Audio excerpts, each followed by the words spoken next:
Okay, so my name is Giacomo. I come from ETH Zurich, and today I'm going to show you what I've been working on for the past year or so SeismicWaves.jl. And this is in collaboration with other people from our group, and special thanks to Andrea Zunino, which is my supervisor, and helped me set up all this process. I'm just starting my PhD, so I'm really getting started to know Julia and know more about it. So bear with me. All right, so what is SeismicWaves.jl? It's a package for wave equation simulations, and it's in a suite of packages called HMCLab.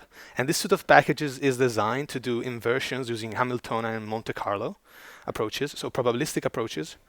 And there are some other packages which are available now. Iconal solvers is one of them. There are Monte Carlo samplers and others. But today I want to focus on, well, what I develop. And so, as we said, we are simulating waves, and waves come in a different ways. We have acoustic waves, we have elastic waves, we can also have viscous terms. Yeah, so it's quite complicated. And what we want to do is we want to scale using multi-xPUs, yes, but for a specific reason. We want to solve the problem of full waveform inversion. And this problem has been used quite a lot in the seismic tomography community to basically do an image, take an image, a shot of the Earth. And that's pretty cool, in my opinion. And we do this using multi-xPUs. And so we're using a bunch of packages that have already been talked about: parallel stencil, implicit global grid.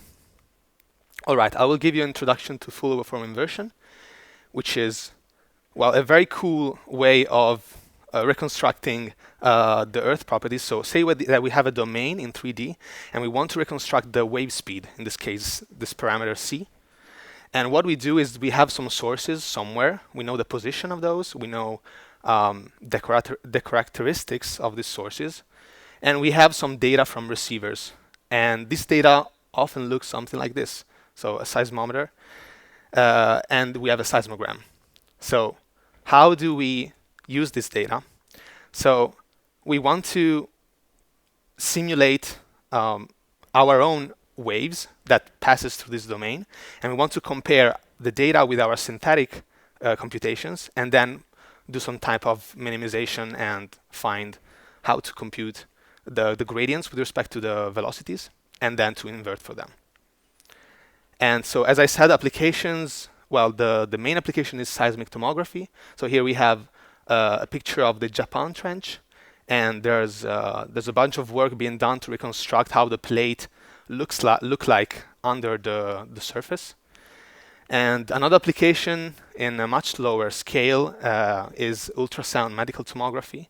So in this case, there's a guy in our group, it's called Patrick Marty, and he's working on transcranial ultrasound computed tomography using these methods. And so we really want to have a fast way to compute these waveforms, and we want to have a very high accuracy as well, because we want to resolve small details, and we also want to have high frequency data, and high frequency data need very small resolution. Right, so the theory and implementation of this.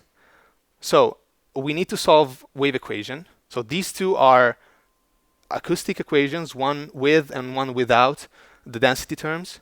Another wave equation we are interested in is the elastic wave equation. And this one, for example, is the stress velocity formulation isotropic. So we have three terms: the density rho, the lambda and mu parameters are called Lamé parameters, and they relate how the pressure waves and the shear wave velocity are. All right, cool. But how do we do this? So once we solve the wave equation and we solve the forward problem, then we need a way to compute the gradients with respect to our parameters, right? And so what we do, so in this case, we're going to look at some misfit functional, chi. And this misfit functional, we assume that we have some observed pressures somewhere. So we are in the acoustic setting now. And we have our synthetic pressures. And we define this misfit functional, which is in this case just an L2 norm. We want to compute the gradients, as we said. And we could do finite differences, but this would take a lot of time, because to compute one derivative with respect to one parameter, it would take 0.4 seconds, but if we have a lot of parameters, it would take 444 hours. This is not feasible. So what we do is, of course, we use some kind of trick. In this case, we don't go through the automatic differentiation, but we use the adjoint method. So we need to derive the adjoint equations, which involves the Lagrangian differentiation by parts. And then we get that our equation of self-adjoint. That's great, because we can solve them using the same method as we solve the forward equations. And we now have a source term, which is related to our misfit functional with derivative with respect to the pressure.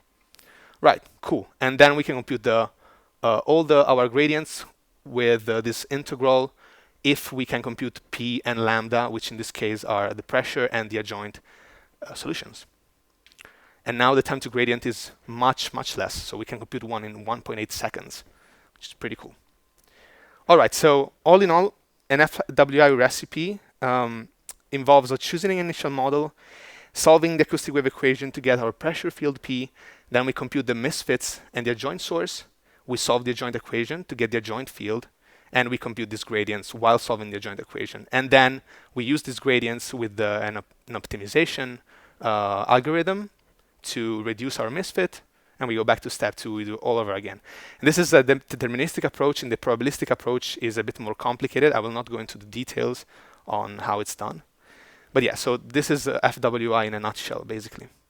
And so Seismic Waves, how to use it? You can download it if you want. You can install it right now. You have to add this registry, which is JuliaGeof, which I will show you in a second. And this contains a bunch of software that my group develops. So iconal solvers, we talked about this. We also have some geopolygons, some MC sampler, some magrev2d poly. So that there are some packages which are still in development, and Seismic Waves is one of them. So what I would like to do now is to do a bit of a demo to show you how to use this package, because I think it's cool just to see how easy it is to run a wave simulation with our package. So I have some code prepared. So we need to import our seismic waves. We are going to plot something as well. And we have some numerics. And this numerics is like, yeah, we have to choose the number of time steps we want to run our simulation, the delta t, delta x, delta z, and the size of our grid. And then have prepared some setup, which is hopefully going to plot here. Very cool. And here, so we have this 2D setting where we have one source, this little red star here. And we then have a velocity model which is increasing in depth. So the velocity is increasing in depth, and we have some receivers on the top. So now, if we want to run our model, we need to do something. We need to declare material properties. In this case, we are interested in the VP, which is the velocity of pressure waves. Then we have some boundary conditions. In seismic waves, we have implemented CPML boundary conditions, which are absorbing boundary conditions that can dampen the wave on sides of the domain where we have prescribed them. And then we put it all together with the input parameter acoustic, and we run our forward with SW forward. And this will take a bit of time because it needs to compile, but after that, we can save our results in HTF5 file. And what we get is something like this. Let's see if I can show it to you. Maybe I need to do this. All right. So we have our shot, and we have our time steps, and we can see that our wave propagates in time through the domain, and kind of this, and it gets absorbed when it gets to the boundary. So this, I guess, was pretty cool to show, like in a few lines, how you can do what you can do with this. And let's not forget that we are here for the HPC part. So the HPC part comes into play when we can choose the parallelization type that we want to run our simulation for. So in this case, I'm using multi-threading, but here I could change this to CUDA, or I could change this to AMD GPU. And if I can do using CUDA here, it will allow the Seismic Wave package to load the extension for CUDA, and then we can run this with CUDA, for example. And I don't have it in my laptop because it doesn't have an NVIDIA GPU. But you can do this. And so the only way you can, well, the simplest way for us was to add this flag, which is very similar to what I've seen before in the previous talk. So I guess that's cool. Right. So back to the presentation. So we've already talked about parallel stencil. It's a pretty cool library. This is what it looks like in the code. These are the kernels, kind of a snippet of code with the kernels. So we have these macros parallel. We have these parallel indices to tag our functions. This is pretty cool, I would say. I really like working with parallel stencil. And then we have implicit global grid to do multi GPU computations. So then we have our ID communication. We have update halo that makes the communication possible in between the different devices. Super cool. Now we have just a few minutes left for experiments and benchmarks. So what we do usually for benchmarks is we try to invert this model, which is called the overthrust model. It's quite complex. It has a lot of well, sharp interfaces, and it's kind of well, a standard for geology models. And so we try to invert that using our package. So here I'm going to show a little animation of, well, the inversion process as it goes. So we have our current model that is just a gradient, as I showed you before, basically. So the velocity is increasing with depth. We don't know the features that are under there, but we know that it's increasing at least. So this is our kind of prior model. And we then run our inversion, and there we go. So we see more and more and more our misfit decreases, and it's pretty nice.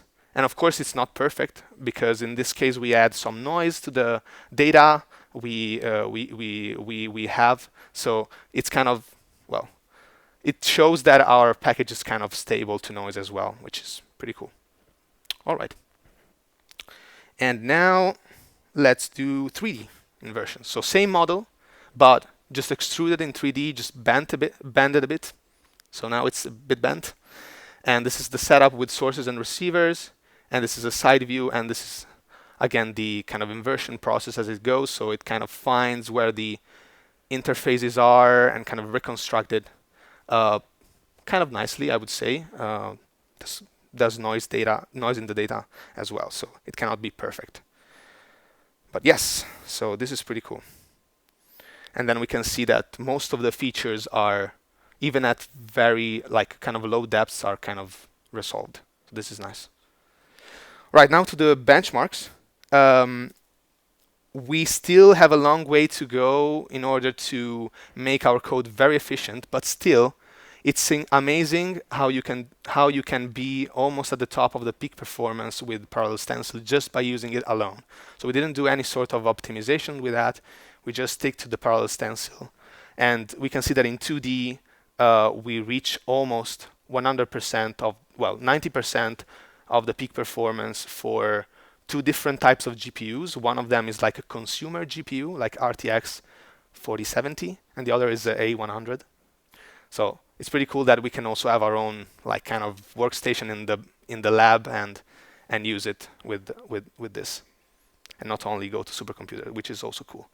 And if we go to supercomputers, then we can also do the weak scaling thing that has been shown in the previous talks as well. So we also show that we can weak scale quite nicely. And yeah, so I would like to give some conclusions now. So what are the features of seismic waves and the future of it? So for now, we have efficient scalable wave equation forward and adjoint solvers. This is all based on finite difference method because we use parallel stencil, of course. We have reflective and absorbing boundary conditions. So seismic waves is fully written in Julia. It's multi-platform, portable, and it's usable with minimal explicit knowledge. I want to really emphasize this. Just changing a flag and adding, using CUDA or using AMD GPU allows you to do it on the GPU. Anyway, another thing I should mention is that we recently also have to support for arbitrary precision. So we can run in single precision as well. It's just a parameter of our inputs. So you can choose your precision. And if your backend supports also half precision, we should be able to do that. But Julia now is not well, natively doesn't really support half precision yet, but we could in theory. Still work in progress are elastic solvers in 3D and anisotropy. We still need to work a bit on that. We only have 2D implementation of elasticity now and isotropic. The multi-xPUs implementations with MPI and implicit global grid are still kind of closed source. I'm still working on that. In principle, it's not hard, but I have to set up some infrastructure in order to do the gradients and to make the communication between the processes a bit easier for the user. And of course, we want to add support for more boundary conditions, misfit functionals, regularization terms to make the computation of gradients, well, applicable to more applications. And that's it. So I would like to thank you by showing you this nice simulation of elastic wave propagation in 2D that we have. Yeah, so thanks for the attention. Thank you very much. So we do have definitely some time for questions. Does it like seamlessly work with AMD GPUs? Have you tested it? So I don't have an AMD GPU, and I haven't tested it, but it should be fine because the way me and Andrea wrote it is that you have this extension that gets loaded when you do using AMD GPU, and then it gets loaded and it just parallel stencil supports AMD GPU by default. So we support it as well because of this. So yeah, should work. Other questions? Very nice work indeed. So I was wondering, you did a weak scalability test, and I saw that you have a 50% efficiency. And Ludovic just before showed a 93 or 97% efficiency. So do you have an idea? Yeah, so the plots are different. So the plots are different. So I like to think about the scaling efficiency compared to your single GPU efficiency. And since we are 59% on a single GPU, yeah, we start from there. So the plots are different. They show different things, right? It's not the time with respect to the serial one, but it's the performance with respect to the serial one. So yeah, so that's why it's lower. But the thing is that it flattens. That's the only thing that matters. Well. Other questions?